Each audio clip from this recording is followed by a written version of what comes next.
I've just come back from Spain, having spent 5 days out there running a coaching trip with 14 golfers, helping them with their swing, helping them with their game. And what I noticed was that all of them, the whole group, struggled a little bit with impact. They all needed some better positions and some structure at impact. And how did I help them? Well, I ran them through a little sequence of events. I'm going to share that with you now because I know it can help so many of you. So we were talking specifically about irons. I've got myself a 7-iron here, and there was lots of different impacts. There was impacts where the weight was on the back leg. That was causing issues with strike. There was impacts where the handle was too far back. Ones where the elbows were separated. But the common pattern was they all benefited and improved because we targeted that impact. So this is how we did it. The first thing I want to do is really give them a good understanding about the difference between setup and impact. So what I got them to do is take an address to a golf, and I'd love you to go ahead and do this. And this is just my starting position. Now, impact should be different to setup. And for many golfers, that even on its own is just a revelation or a new piece of information. So this is where your impact should be. You're going to have your hips closer to the target. Notice how that didn't really affect my head position. You're going to have the handle closer to the target. And you're going to have, through your kind of midsection, so your kind of torso and your hips, you're going to have some rotation towards the target. This is now looking a lot more like my impact. Weight forward, hips forwards, hands forwards, elbows close together. That wasn't what I was seeing from a lot of these golfers, as we said at the start. So the first little exercise was them actually just to do this, just to create a setup condition and then move to an impact condition and understand the difference between the two. I'd also love you to try this little test. If I took a setup here, obviously there's no golf ball, and moved the club towards the target, there's no resistance from the ground. The club just moves towards the target.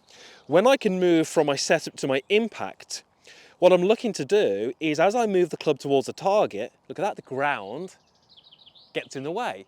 Suddenly I'm putting pressure on the back of the club shaft, and the ground is offering some resistance, and the club shaft is therefore bending a little bit.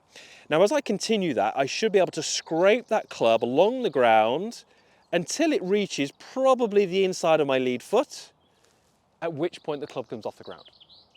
Try that drill. Trust me, it's a great feeling to understand and really get your head around what that impact position is like.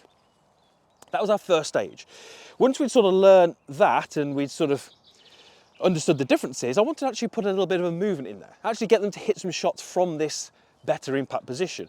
So we were looking to hit shots with a mid-iron over a very short distance with a very low flight.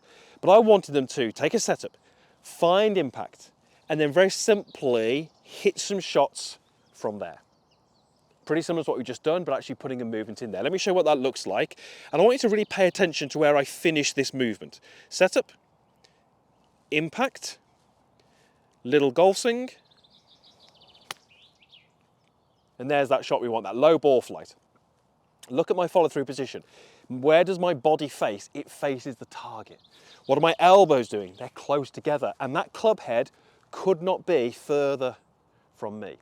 The last thing we want you to do is think about getting the club to impact and not using the body, because we can achieve a really nice impact here, but if the body's not turning, the elbows are going to start to separate or the wrist starts to break down, and that's where some of your loss of power comes from, that's where some of your poor ball strikes come from. So once we've found this perfect little impact and we've struck the golf ball, we need to make sure we're following that ball with our head, our body, and that's going to help you find this nice position. Now the progression from that, and this is kind of the third stage, is to bring in something like an alignment stick. And I'm going to place this behind the golf ball. So if I show you, it's sort of 1, 2, around about 2 widths of an iron head behind the golf ball. There we go. And you can use a towel, a glove, anything you've got sort of handy in your golf bag. And what we're looking to do now is take a setup position, make a little backswing, and then move into that new impact position that we've just worked on. And once you've moved into that good impact position, hit a shot and hold that finish. It's so important that I get you to hold this finish. Even though the ball is gone, you can learn from here a lot about what has happened. Did that club flip? Did the elbow separate? Did the body stall out? We can learn a lot from that in position. So we're now starting to build this up. And the idea with the alignment stick is it's there for feedback. You should be able to hit shots and never make contact with that alignment stick. Because developing a good impact really is about landing the club in the same place every time relative to the golf ball. So this alignment stick, in a moment when I hit this shot, shouldn't move. Let's have a go. There's my setup. And this time, I'm going to sort of figure out where my impact is there, but I'm going to go from setup and then move through into my impact. Okay, there's my end position, body facing the target, club is away from me, elbows are close. I landed the club exactly where I needed to, got my negative angle of attack, there's the alignment stick, there's my perfect strike with my 7-iron. And even on that distance of shot, it felt struck, it felt compressed, it felt solid. And those are the feelings I really want. The final stage to that would be just scale up. Add the speed, bring the distance back, and you're going to start to really strike those irons well.